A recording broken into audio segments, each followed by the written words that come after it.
Good evening everyone. Nandito tayo ngayon sa Pier 6. Dito lang yan sa Central Hong Kong. Ayun, nakita nyo yung ferry.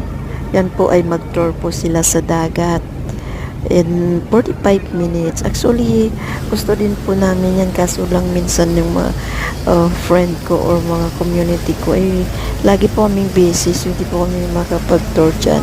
And 45 minutes with um, breakfast or with meal or whatever na meron po silang free food at nakapag-enjoy ka pa sa gitna ng dagat. Ayan guys, so yun talaga mga foreigner gusto nila mag-tour. Sa gabi of course, sa araw ay mainit at higit sa lahat may work po sila. So dito sa Central Pier, dito lagi sila sumasakay ng ferry. Enjoy everyone. Take Wow. care.